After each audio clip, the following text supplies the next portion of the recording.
राधे राधे जी। आज की कथा में आप सभी भक्तों का हार्दिक स्वागत है। भगवान श्री कृष्ण आपकी समस्त मनोकामनाओं को पूर्ण करें। 8 जनवरी 2026 दिन है गुरुवार और आज है माघ मास की कृष्ण पक्ष की षष्ठी तिथि। आज सूर्योदय काल का समय रहेगा सुबह 7:14 पर और सूर्यास्त का समय है शाम को 5:53 पर। ब्रह्म मुहूर्त सुबह 5:38 से सुबह 6:25 तक और दोपहर 12:06 से दोपहर 12:54 तक ये अभिजीत मुहूर्त का समय है। कोई भी शुभ कार्य करना चाहते हैं तो अभिजीत मुहूर्त में आप कर सकते हैं। अच्छा, राहु काल में कोई भी शुभ कार्य नहीं करना चाहिए, तो आज राहु काल का समय है दोपहर 1:53 से दोपहर 3:13 तक। तो आप अपनी सुविधा के अनुसार इन मुहूर्तों में अपने सभी कार्य कर सकते हैं। सफल होना कौन नहीं चाहता। प्रत्येक मनुष्य की इच्छा होती है कि वो अपने जीवन में, अपने कार्यों में, अपने लक्ष्य में सफलता की प्राप्ति करे। इसके लिए हर कोई अपने तरीके से अलग अलग प्रकार के उपाय करते हैं, लेकिन सफल होने के लिए जो आवश्यक चीज है वो है सकारात्मक सोच। अगर सोच सकारात्मक है तो आपको सफल होने से कोई भी रोक नहीं सकता। एक बार की बात है, एक गांव में प्रज्ञा प्रकाश नाम के एक विद्वान महोदय रहा करते थे। धन धान्य से तो संपन्न थे ही वे, लेकिन ज्ञान उनके पास इतना था कि दूर दूर से लोग अपनी समस्याओं का समाधान करने उनके पास आते थे और अपने अनुभव और ज्ञान से प्रज्ञा प्रकाश लोगों की समस्याओं का समाधान करते थे। इसलिए सभी उनको गुरुजी कहकर संबोधित करते थे। तो एक दिन की बात है, एक नवयुवक गुरुजी के पास आया और बोला, गुरुजी, मुझे सफलता का रहस्य बताइए। मैं चाहता हूं कि मैं भी आपकी तरह विद्वान बनकर अपनी गरीबी को दूर कर सकूं। गुरुजी मुस्कुराए और उन्होंने उसे दूसरे दिन प्रातःकाल नदी के किनारे मिलने के लिए बुलाया। अब युवक को भी नहाना था, इसीलिए वो भी अपने वस्त्र इत्यादि लेकर दूसरे दिन प्रातःकाल ही नदी के किनारे पहुंच गया। अब गुरुजी उस युवक को नदी के गहरे पानी में लेकर गए और जहां पानी गले के ऊपर निकल गया तो उन्होंने उसे वहां डुबो दिया। अब थोड़ी देर तो युवक बहुत छटपटाया, फिर उन्होंने उसे छोड़ दिया। युवक हांफता हांफता नदी से बाहर भागा। जब उसे सुध आई तो बोला, आप तो मुझे मारना चाहते हैं, बताइए आप मुझे क्यों मारना चाहते हैं। तब गुरुजी बोले, नहीं भाई, मैं तो तुम्हें सफलता का रहस्य बता रहा था। अच्छा बताओ, जब मैंने तुम्हारी गर्दन पानी में डुबो दी थी उस समय तुम्हें सबसे ज्यादा इच्छा किस चीज की हो रही थी। तो युवक ने कहा, सांस लेने की। तब गुरुजी बोले, बस यही सफलता का रहस्य है। जब तुम्हें सफलता के लिए भी ऐसी ही उत्कट इच्छा होगी तब तुम्हें सफलता भी मिल जाएगी। इसके अलावा और कोई रहस्य नहीं है। तो अगर आप किसी भी चीज को प्राप्त करना चाहते हो, चाहे फिर वो सफलता हो या भगवत प्राप्ति की कामना हो, जब तक उसके लिए उत्कट इच्छा नहीं होगी, उतनी ही व्याकुलता नहीं होगी जितने की सांस लेने के लिए होती है, तब तक वो चीज हमें प्राप्त नहीं हो सकती। तो अगर भगवत प्राप्ति की कामना है, भगवान के दर्शनों की अभिलाषा है, तो बस हमें नाम जप की संख्या बढ़ाते हुए सिर्फ भगवान के बारे में ही विचार करना चाहिए। हाँ, ये सब करते हुए मन की शुद्धता का, मन की पवित्रता का ध्यान रखना अत्यंत आवश्यक है, क्योंकि मन वो पात्र है जहां पर हम भगवान की भक्ति को संचित करते हैं। इस विषय में एक बड़ी ही सुंदर सी कहानी आती है, एक बनिया और एक साधु की। एक बार की बात है, एक बनिया एक साधु के पास दीक्षा लेने के लिए गया। साधु ने कहा कि वह अगली बार दीक्षा देंगे। अब बनिया कई दिनों तक साधु पर दबाव डालता रहा, लेकिन साधु टालते रहे। इस प्रकार कई साल बीत गए, लेकिन बनिए को साधु ने दीक्षा नहीं दी। तब कुछ सालों के बाद साधु एक गंदे से भिक्षा पात्र में मिट्टी और मलमूत्र इत्यादि भरकर बनिए के पास गए और भिक्षा मांगने लगे। बनिए ने बहुत ही स्वादिष्ट भोजन बनाया और जब भिक्षा देने की बात आई तो साधु ने वही गंदा पात्र जिसमें मिट्टी, कचरा और मलमूत्र इत्यादि रखा हुआ था, उसी पात्र को भिक्षा के लिए आगे कर दिया। अब बनिए ने उसमें भिक्षा देने से मना कर दिया। कहा कि पहले कटोरा साफ करके तब मेरे पास लेकर आइए, क्योंकि इतना स्वादिष्ट भोजन है और आपका ये कटोरा कितना गंदा है, तो मैं इसमें भिक्षा नहीं दे सकता। तब साधु ने कहा कि जब इस गंदे से कटोरे के साथ तुम्हारा ये हाल है, तो मैं तुम्हारे अशुद्ध मन में भगवान को कैसे स्थापित करूं। जो वासना, क्रोध और लोभ से भरा हुआ है। अब तो बनिया शर्मिंदा हो गया और वहां से चला गया। उसे सारी बात समझ में आ गई।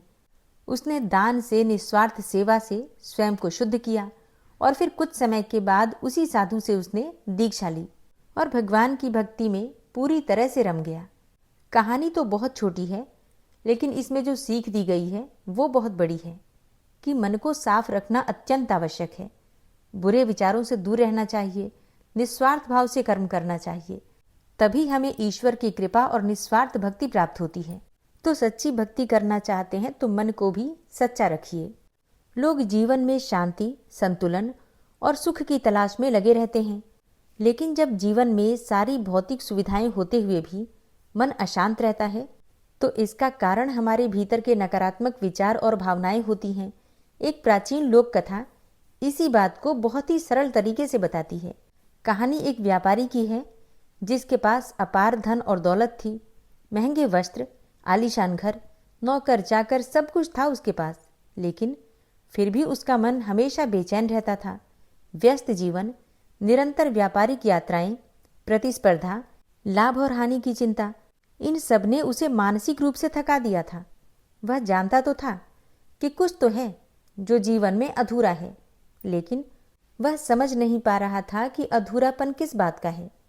एक दिन जब वह एक गांव की ओर जा रहा था, उसे रास्ते में एक आश्रम दिखाई दिया। शांति की तलाश में वह उस आश्रम में चला गया। वहां एक संत एकांत में तपस्या कर रहे थे। व्यापारी ने उन्हें प्रणाम किया और अपनी सारी परेशानी उन्हें सुना दी। उसे आशा थी कि शायद यहाँ से कोई समाधान मिलेगा। संत ने मुस्कुराकर कहा, तुम्हें शांति चाहिए तो कुछ देर ध्यान करो। व्यापारी ने कोशिश की, आंखें बंद की, बैठ गया और गहरी गहरी सांसें लेने लगा, लेकिन मन तो जैसे किसी उथले तालाब की सतह की तरह हिलोरे ले रहा था। कभी व्यापार की चिंता तो कभी नुकसान का डर, कभी अहंकार। हर विचार ध्यान में बाधा बन रहा था।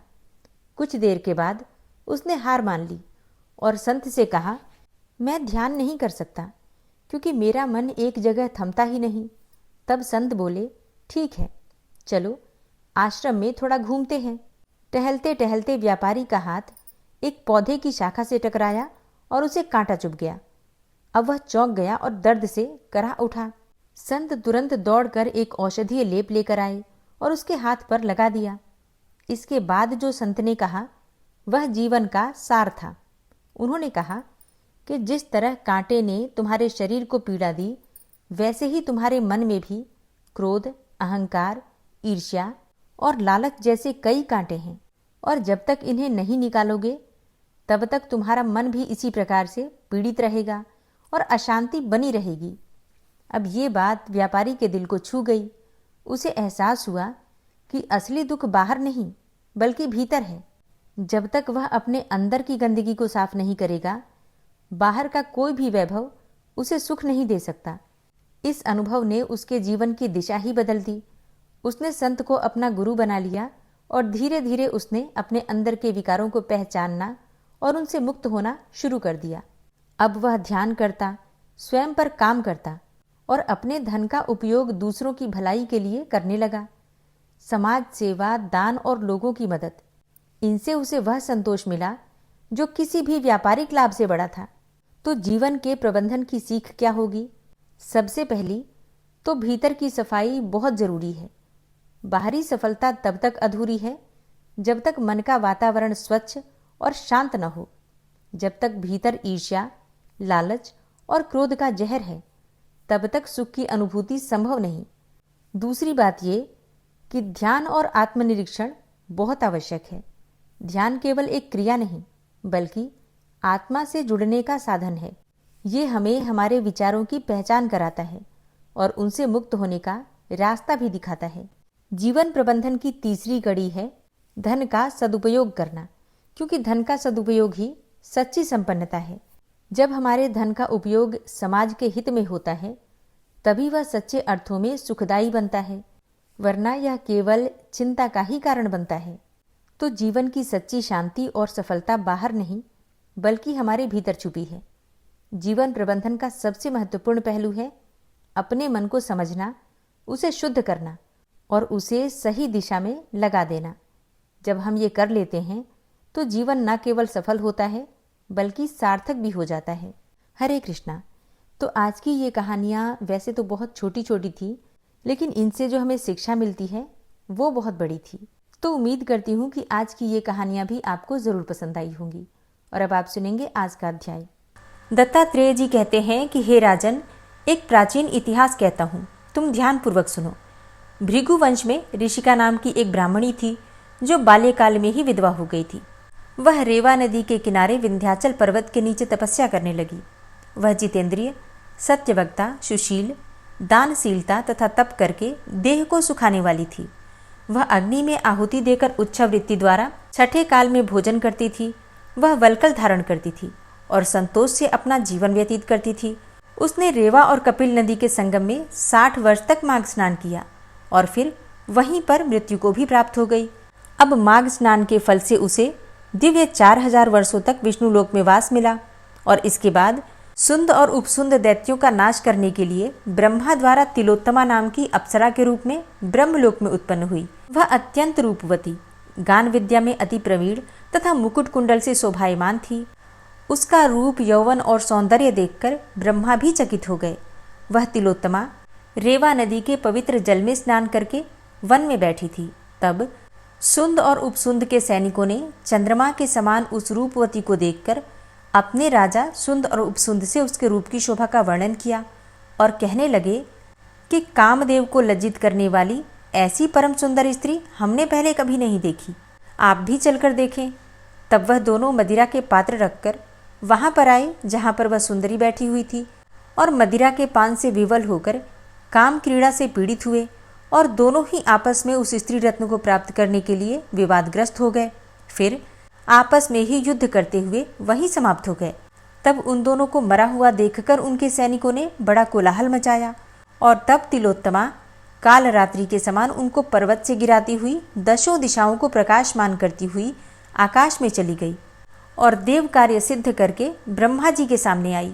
तो ब्रह्मा जी ने प्रसन्नता से कहा कि हे चंद्रवती, मैंने तुमको सूर्य के रथ पर स्थान दिया। जब तक आकाश में सूर्य स्थित है तब तक नाना प्रकार के भोगों को भोगो।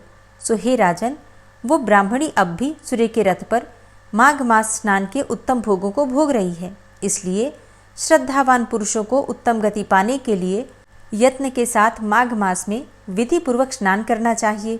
हरे कृष्णा। आज की कथा का यहीं पर समापन करती हूँ और इसके आगे का वृतांत आप सुनेंगे कल की कथा में। और अब आप सुनेंगे लापसी और तापसी की कहानी। एक गांव था जिसमें 2 भाई रहते थे। एक का नाम था लापसी और दूसरे का नाम था तापसी। तापसी हमेशा भगवान की तपस्या में ही लगा रहता था और लापसी सवा सेर की लापसी अर्थात पतला सा हलवा बनाकर पहले भगवान को भोग लगाता, फिर उसे खा लेता। बाकी पूजा पाठ से, मंत्र जप से उसे कोई मतलब ही नहीं था। पूजा का मतलब उसके लिए सिर्फ भगवान को भोग लगाना था और भोग लगाने के बाद उस भोग को प्रसाद स्वरूप खा लेता था। तो दोनों के जैसे नाम थे वैसे ही गुण थे। तापसी तपस्या में लीन रहता था और लापसी हलवा बनाकर भगवान को भोग लगाकर खाने में। लेकिन दोनों भाई अपने आप को भगवान का सबसे बड़ा भक्त मानते थे। एक दिन दोनों आपस में ऐसे ही बातें कर रहे थे कि मैं भगवान का सबसे बड़ा भक्त हूँ, और फिर दूसरा भाई कहता कि मैं सबसे बड़ा भक्त हूँ भगवान का। और इसी बात पर दोनों भाई आपस में लड़ने लगे। तापसी बोला, मैं भगवान की रोज तपस्या करता हूँ, इसलिए मैं बड़ा भक्त हूँ। अब इस बात पर लापसी भी कहाँ चुप रहने वाला था। लापसी बोला कि मैं भगवान को रोज सवा सेर लापसी का भोग लगाता हूँ, इसलिए मैं भगवान का सबसे बड़ा भक्त हूँ। संयोगवश नारद जी वहां से उसी समय गुजर रहे थे।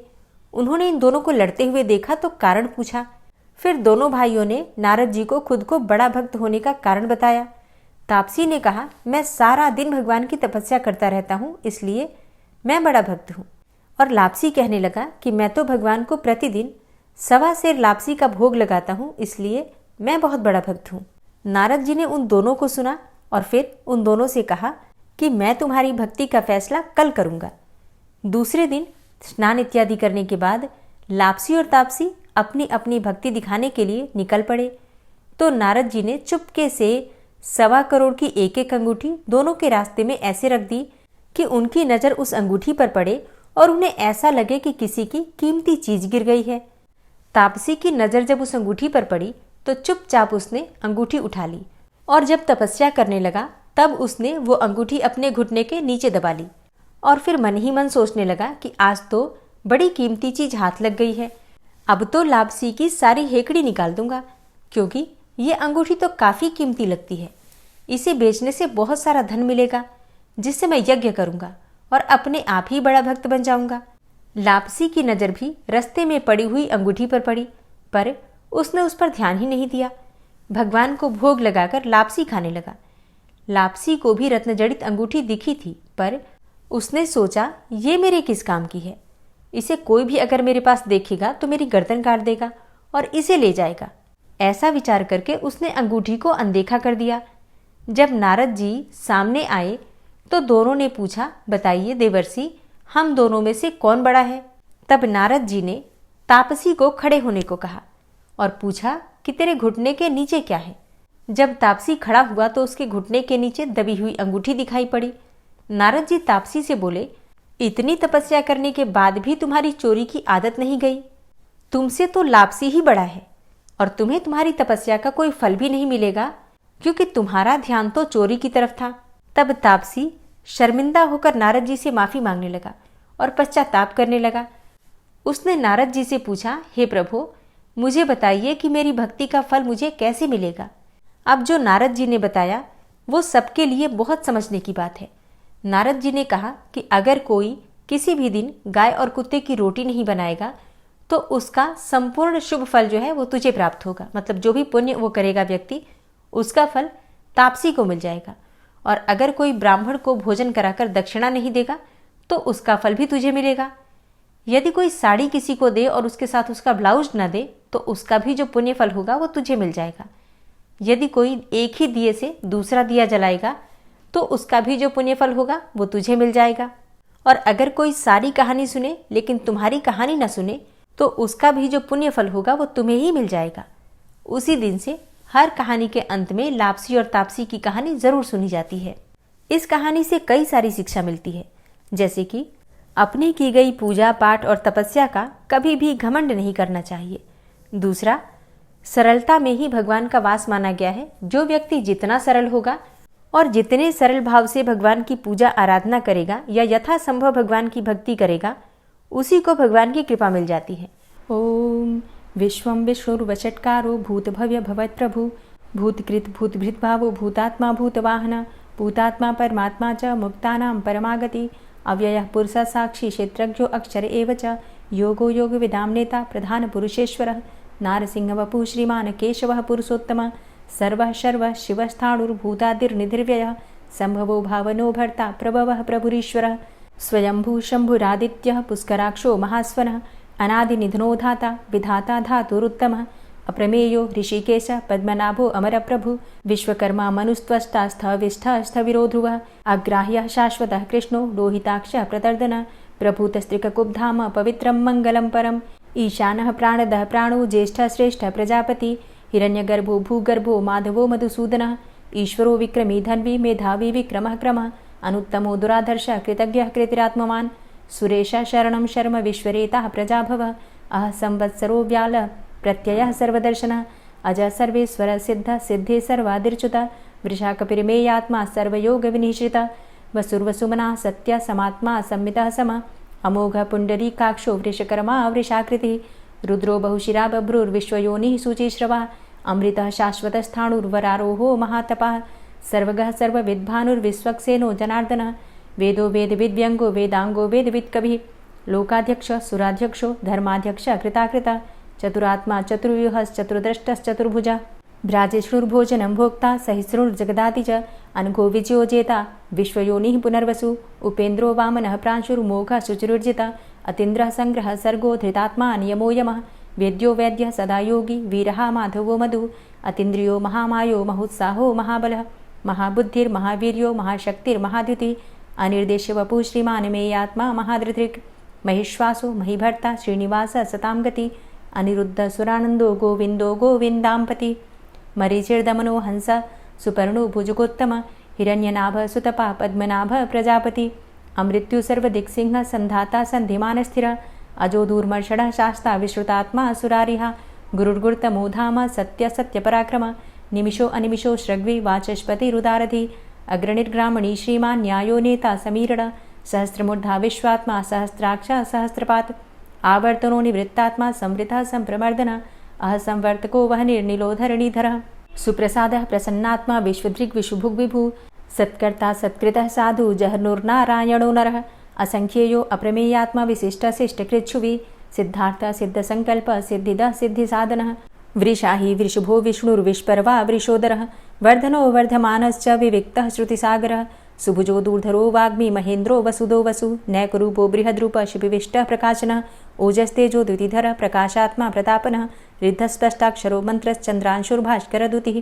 अमृतांशुद्भवो भानु शशबिन्दुः सुरेश्वरः औषधं जगतः सेतु सत्यधर्मपराक्रमः भूतभव्य भवन्नाथ पवनः पावनो नलः कामः कामकृत्कान्तः कामः कामप्रदः प्रभु युगादिकृद्युगावर्तो नैकमायो महाशनः अदृश्योऽव्यक्तरूपश्च सहस्रजितनन्तजित् इष्टो अविशिष्ट शिष्टेष्ट शिखण्डी नहुसो वृष क्रोधः क्रोधकृत्कर्ता विश्वबाहुर्महीधरः अच्युतः प्रतितः प्राणः प्राणदो वासवानुजः अपां निधिर्धिष्ठानं प्रमत्तः प्रतिष्ठितः स्कन्दः स्कन्दधरो धूर्यो वरदो वायुवाहनः वासुदेवो बृहद्भानुरादिदेवः पुरन्दरः अशोकस्तारणस्तारः शूरः सौरिर्जनेश्वरः अनुकूलः शतावर्त पद्मी पद्मनिभेक्षणः पद्मनाभो अरविन्दाक्ष पद्मगर्भ शरीरभृत् महर्धिरिद्धो वृद्धात्मा महाक्षो गरुडाध्वजः अतुलः शरभो भीमो समयज्ञो हविर्हरि सर्वलक्षणलक्षण्यो लक्ष्मीवान् समितिञ्जयः वीक्षरो रोहितो मार्गो हेतुर्दामोदरः सः महीधरो महाभागो वेगवान् मिताशनः उद्भवः शोभणो देवः श्रीगर्भः परमेश्वरः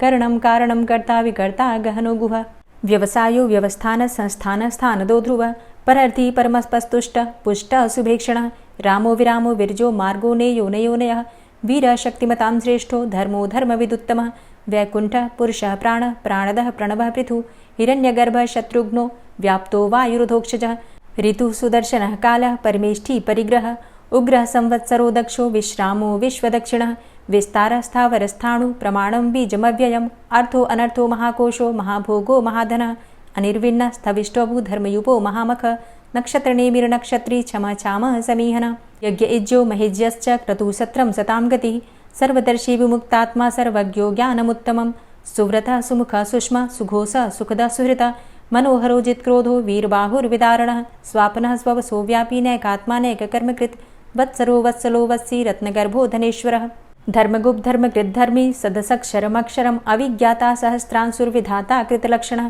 गभस्तिनेमिः सत्त्वस्थः सिंहो भूतमहेश्वरः आदिदेवो महादेवो देवेशो देवभृद्गुरुः उत्तरो गोपतिर्गोप्ता ज्ञानगम्यः पुरातनः शरीरभूतभृद्भोक्ता कपीन्द्रो भूरि दक्षिणः सोमभो अमृतपः सोमः पुरुजित पुरुषोत्तमः विनयोजयः सत्यसन्धो दाशाः सात्वताम्पतिः जीवो विनयिता साक्षी मुकुन्दो अमितविक्रमः अम्भो निद्रणन्तात्मा महोदधीशयोऽन्तकः अजोमहारः स्वाभाव्यो जितामित्रः प्रमोदनः आनन्दो नन्दनो नन्दः सत्यधर्मा त्रिविक्रमः महर्षि कपिलाचार्यः कृतज्ञो मेदिनीपतिः त्रिपदस्त्रिदशाध्यक्षो महाशृङ्गः कृतान्तकृत् महावराहो गोविन्दः सुखेणः कनकाङ्गदी गुह्यो गभीरो गहनो गुप्तश्चक्रगदाधरः वेधा स्वाङ्गो अजितः कृष्णो दृढः सङ्कर्षणोच्युतः वरुणो वारुणो वृक्षः पुष्कराक्षो महामनाः भगवान् भगानन्दी वनमाली हलायुधः आदित्यो ज्योतिरादित्यः सहिष्णुर्गतिसत्तमः सुधन्वाखण्ड परशुर्दारुणो द्रविडप्रदः दिविस्त्रिक्सर्वदृग्व्यासो वाचस्पतिर्योनिजः त्रिसामासामगः साम निर्वाणं भेषजम्भिषक् सन्न्यासकृच्छमः शान्तो निष्ठा शान्तिः परायणं शुभाङ्गः शान्तिदस्रष्टा कुमुदः कुवलेशय गोहितो गोपतिर्गोप्ता वृषभाक्षो वृषप्रियः अनिवर्ति निवृतात्मा संक्षेप्ता क्षेमकृच्छिवः श्रीवत्सवक्षा श्रीवास श्रीपति श्रीमताम्बरः श्रीद श्रीश श्रीनिवास श्रीनिधि श्रीविभावन श्रीधर श्रीकर श्रेय श्रीमान् लोकत्रयाश्रयः स्वक्ष स्वङ्ग शतानन्दो नन्दिर्ज्योतिर्गणेश्वरः विजितात्मा विधेयात्मा सत्कीर्तिश्छिन्न संशयः उदीर्णः सर्वतक्षसुर्निश शाश्वतः स्थिरः भूषयो भूषणो भूतिर्विशोकः शोकनाशनः अर्चिष्मानर्चितः कुम्भो विशुद्धात्मा विशोधनः अनिरुद्धो अप्रतिरथ प्रद्युम्नो अमितविक्रमः कालिनेमि निहावीरः शौरी शूरजनेश्वरः त्रिलोकात्मा त्रिलोकेशः केशवः केशिहारी कामदेवः कामपालः कामीकान्तः कृतागमः अनिर्देशवपुर्विष्णोर्वीरो अनन्तो धनञ्जयः ब्रह्मण्यो ब्रह्मकृद्ब्रह्मा ब्रह्म ब्रह्म विवर्धनः ब्रह्मविद् ब्राह्मणे ब्रह्मी ब्रह्मज्ञो ब्राह्मणप्रियः महाक्रमो महाकर्मा महातेजा महुरगः महाक्रतुर्महायज्वा महायज्ञो महाहवि स्तव्यस्तव प्रियस्तोत्रं स्तुतिस्तोतारणप्रिय पूर्णः पुरैता पुण्य पुण्यकीर्तिर्नामयः मनोजवस्तीर्थकरो वसुरेता वसुप्रदो वासुदेव वसुर्वसुमनाहवि सद्गतिः सत्कीर्तिः सत्ता सद्भूतिः सत्परायणः शूरसेनो यदुश्रेष्ठः सन्निवासः सुयामुनः भूतावासो वासुदेवः सर्वासु निलयोऽनलः दर्पः दर्पदो दृप्तो दूर्धरोऽथा पराजितः विश्वमूर्तिर्महामूर्तिर्दीप्तमूर्तिर्मूर्तिमान् अनेकमूर्तिरव्यक्तः शतमूर्तिः शताननः एको नैकः सवः किं यत्तत्पदमनुत्तमं लोकबन्धुर्लोकनाथो माधवो भक्तवत्सलः सुवर्णवर्णो हेमांगो वरांगश्चन्दनांगदी वीरः विषमः शून्यो घृताशीरचलश्चलः अमानीमानदोमान्यो लोकस्वामी त्रिलोकदृक् सुमेधा मेधजो धन्यः सत्यमेधाधराधरः तेजोवृषः द्वितिधरः सर्वशस्त्रभृताम्बरः प्रग्रहो निग्रहो व्यग्रो नैकशृङ्गो गदाग्रजः चतुर्मूर्तिश्चतुर्बाहुश्चतुर्व्यूहश्चतुर्गति चतुरात्मा चतुर्भावश्चतुर्वेदविदेकपात् समावर्तो अन्वृतात्मा दुर्जयो दुरतिक्रम दुर्लभो दुर्गमो दुर्गो दुरावासो दुरारिहा शुभांगो लोकसारंगः सुतन्तुस्तन्तुवर्धन इन्द्रकर्मा महाकर्मा कृतकर्मा कृतागमः उद्भवः सुन्दरः सुन्दो रत्ननाभः सुलोचनः अर्को वाजसनः शृङ्गी जयन्तः सर्वविजयी सुवर्णबिन्दुरक्षोभ्य सर्वभागीश्वरेश्वरः महाहृदो महागर्तो महाभूतो महानिधि कुमुदः कुन्दरः कुन्दः पर्जन्यः पावनो नीलः अमृताशो अमृतवपुः सर्वज्ञः सर्वतोमुखः सुलभः सुव्रतः सिद्धः शत्रुजित् शत्रुतापनः न्यग्रोधोदुम्बरो अस्वस्थश्चाणुरान्ध्रनिषूदनः सहस्रार्चिः सप्तजिह्वः सप्तैधा सप्तवाहनः अमूर्तिरणघो अचिन्त्यो भयकृद्भयनाशनः अणुर्बृहत्कृशः स्थूलो गुणभृन्निर्गुणो महान् अधृतः स्वधृतः स्वास्य प्राग्वंशो वंशवर्धनः भारभृतिकथितो योगी योगी स सर्वकामद आश्रमश्रमण क्षाम सुपर्णो वायुवाहन धनुर्धरोर्धनुर्वेदो दण्डोदमयितादम अपराजितः सर्वसहो नियन्ता नियमो यमः सत्त्ववान् सात्विकः सत्य सत्यधर्मपरायण अभिप्रायः प्रियार्होर्ह प्रियकृत्प्रीतिवर्धनः विहाय सगतिर्ज्योति सुरुचिर्हुद्भुग्विभु रविर्विलोचनः सूर्य सविता रविलोचनः अनन्तो हुद्भुग्भोक्ता सुखदो नैकजोग्रज अनिर्विण्ण सदामर्षि लोकाधिष्ठानमद्भुतः सनात सनातन्तमः कपिलः कपिरप्यय स्वस्तिदः स्वस्तिकृत् स्वस्ति स्वस्तिभुक् स्वस्ति दक्षिणः रौद्रः कुण्डली चक्रे विक्रमयुर्जितशासनः शब्दातिगः शब्दशः शिशिरः शर्वरीकर अक्रूरः पेशलो दक्षो दक्षिणः क्षमिणाम्बर विद्वतमो वितभय पुण्यश्रवणकीर्तन उत्तारणो दुष्कृतिः पुण्यो दुःस्वप्ननाशन वीरः रक्षणः सन्तो जीवनः पर्यवस्थितः अनन्तरूपो अनन्तसृर्जितमन्युर्भयापः चतुरश्रो गभीरात्मा विदिशो व्यादिशो दिश अनादिर्भूर्भुवो लक्ष्मीः सुवीरो रुचिराङ्गद जननो जन्मादिर्भीमो भीमपराक्रम आधारनीलयोधाता पुष्पहासः प्रजागर ऊर्ध्वगः सत्पथाचारः प्राणदः प्रणवापण प्रमाणं प्राणनीलयः प्राणभृत् प्राणजीवनः तत्त्वं तत्त्वविदेकात्मा जन्ममृत्यु जरातिगः भूर्भुवस्वस्तरुस्तार सविता प्रपितामह यज्ञो यज्ञपतिर्यज्वा यज्ञांगो यज्ञवाहन यज्ञभृद्यज्ञकृद्यज्ञ यज्ञभुग्यज्ञसाधन यज्ञान्तिकृद्यज्ञ गुह्यमन्यमन्नादेव च आत्मयोनिः स्वयं जातो वैखानः सामगायन देवकीनन्दन स्रष्टा क्षितिसः पापनाशन शङ्खभृन्नन्दकी चक्री शारङ्गधन्वा गदाधरः रथांगपाणिरक्षोभ्य सर्वप्रहरणायुध ओम नमः। और अब आप सुनेंगे श्री तुलसी चालीसा। श्री तुलसी महारानी करो विनय सिरनाय, जो मम हो संकट विकट दीजे मात नशाय। नमो नमो तुलसी महारानी, महिमा अमित न जाए बखानी। दियो विष्णु तुमको सन्माना, जग में छायो सुयस महाना। विष्णु प्रिया जय जयति भवानी, तिहु लोक की हो सुख खानी। भगवत पूजा करे जो कोई, बिना तुम्हारे सफल न होई। जिन घर तव नहीं होय निवासा, उस घर कर ही विष्णु नहीं बासा। करें सदा जो तव नित सुमिरन, तेहि के काज होय सब पूरन। कार्तिक मास महात्म तुम्हारा, ताको जानत सब संसारा। तव पूजन जो करे कुंवारी, पावे सुंदर वर सुकुमारी। करे जो पूजा नित प्रति नारी, सुख संपत्ति से होय सुखारी। वृद्धा नारी करे जो पूजन, मिले भक्ति होवे पुलकित मन। श्रद्धा से पूजे जो कोई, भवनिधि से तर जावे सोई। कथा भागवत यज्ञ करावे, तुम बिन नहीं सफलता पावे। छायो तब प्रताप जग भारी, ध्यावत तुम्हीं सकल चित धारी। तुम्ही मात यंत्रन तंत्रन में, सकल काज सिद्धि होवे क्षण में। औषधि रूप आप हो माता, सब जग में तव यश विख्याता। देव ऋषि मुनि और तपधारी, करत सदा तव जय जयकारी। वेद पुराणन तव यश गाया, महिमा अगम पार नहीं पाया। नमो नमो जय जय सुख कारणी, नमो नमो जय दुख निवारणी। नमो नमो सुख संपत्ति देनी, नमो नमो अघ काटन चेनी। नमो नमो भक्तन दुख हरणी, नमो नमो दुष्टन मद छेनी। नमो नमो भव पार उतारणी, नमो नमो परलोक सुधारणी। नमो नमो निज भक्त उबारणी, नमो नमो जन काज सवारणी। नमो नमो जय कुमति नशावनी, नमो नमो सब सुख उपजावनी। जयति जयति जय तुलसी माई, ध्याऊं तुमको शीश नवाई।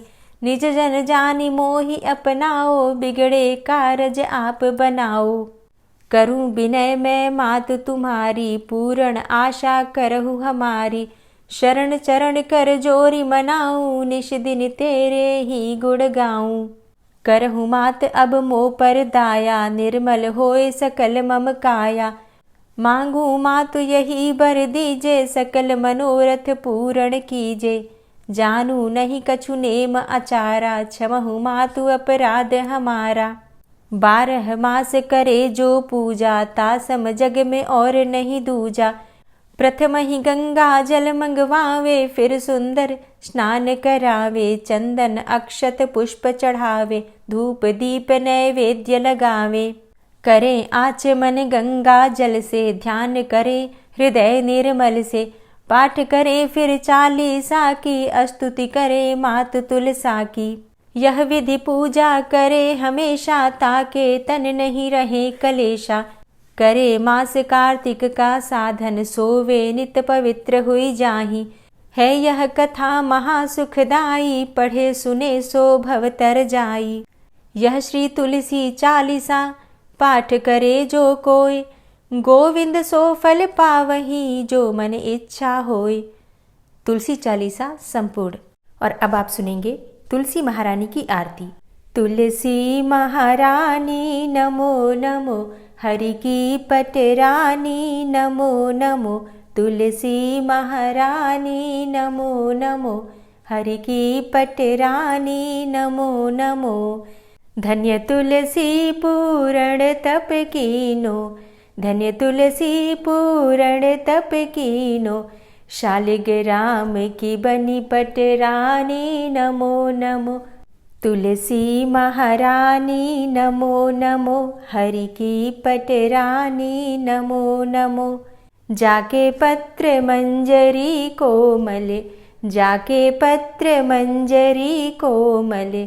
श्रीपति कमल चरण लपटानी नमो नमो, हरि की पटरानी नमो नमो। तुलसी महारानी नमो नमो। धूप दीप नैवेद्य आरती, धूप दीप नैवेद्य आरती। पुष्पन की वर्षा बरसानी नमो नमो, हरि की पटरानी नमो नमो। तुलसा महारानी नमो नमो। 56 भोग 36 व्यंजन, 56 भोग 36 व्यंजन। बिन तुलसा हरि एक न मानी नमो नमो। तुलसी महारानी नमो नमो, हरि की पटरानी नमो नमो। सभी सखी मैया तेरो यश गावे, सभी सखी मैया तेरो यश गावे। भक्ति दान दीजे महारानी नमो नमो। तुलसा महारानी नमो नमो, हरि की पटरानी नमो नमो। नमो नमो तुलसा महारानी, नमो नमो तुलसी महारानी।